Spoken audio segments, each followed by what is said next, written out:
Hi, I'm Patrick Risley. I'm pastor and teaching elder here at First Presbyterian Church, Fort Lauderdale, Florida. And welcome to this week's Sneak a Peek, where we take a moment and look at what's going to be coming up in worship this Sunday. Well, this Sunday is the first Sunday of Advent. It's hard to believe that we're already in the first Sunday of Advent. If you remember last week, we were looking at the fact that Christ the King Sunday marked the end of the church liturgical calendar, and we start a new year on the church calendar with the first Sunday of Advent. And this Sunday, we're going to make a pivot from Matthew's Gospel to the Gospel of Mark.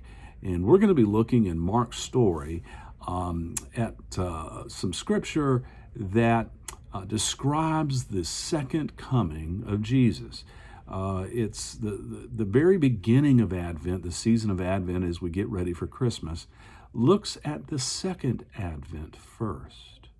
That is the culmination of time when Jesus comes again. And then the rest of the month is focused upon unpacking what it means for the first Advent, the birth of Jesus among humanity, what that means. So this Sunday, I encourage you to turn ahead into Mark chapter 13, and we're going to be reading verses 24 to 37. Mark 13, 24 to 37. And as you read, I want you to ponder the question, how awake am I? How awake am I? All right. And the other thing I wanted to simply say is that I want to fill you in on a decision our elders, the session of the church, made last week at its monthly meeting. Like everyone, your church leadership is very aware of the dynamic and evolving positivity rates of the COVID virus. And we want to make sure everybody is safe and everybody is well. And so we wanted to assure you that we're, one, watching those numbers, but two, we have also set up a criteria by which, if the numbers get out of control, then the church has a way and a protocol to temporarily suspend in-person gatherings. And I wanted to share with you what those criteria are. The session agreed that if there are 2 consecutive weeks within a 7-day rolling average of COVID positivity rates above 10% in Broward County, then we're going to need to suspend temporarily in-person gatherings. Again, that's a 7-day rolling average above 10% of COVID-19 positivity rates.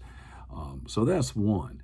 But then they decided, too, in the alternative, if any 2 of the following criteria are met, then we will also suspend in-person ministries. And 2 of these 3 have to be met. 1, if there is a closure of any hospital visitation in 2 of the following 4 primary Broward County hospitals, and that would be the Broward County Health System, the Memorial Healthcare System, the Cleveland Clinic, or the Holy Cross Hospital, or if there is a recommendation by state or local governments to close large gatherings, or 3, if there's a recommendation by the CDC to close large gatherings or churches.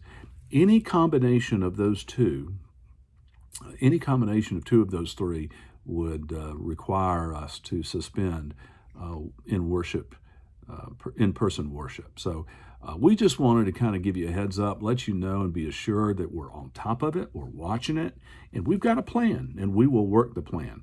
But until that time comes, we will still have in-person worship on Sunday mornings at 11 o'clock. And I would just urge you to be safe and make sure that you're feeling good, that you're not sick when you come, and make note of the church's website about any possible upcoming changes. Beloved, I know you're loved. You are loved so much. And I so pray this Thanksgiving is the best one you'll ever have. And I pray that it'll be full of nostalgic, wonderful blessings and memories, that you be safe. Remember the 3 W's: wash your hands, wear your mask, and watch your distance with those around you. Friends, can't wait to see you. God bless you and happy Thanksgiving.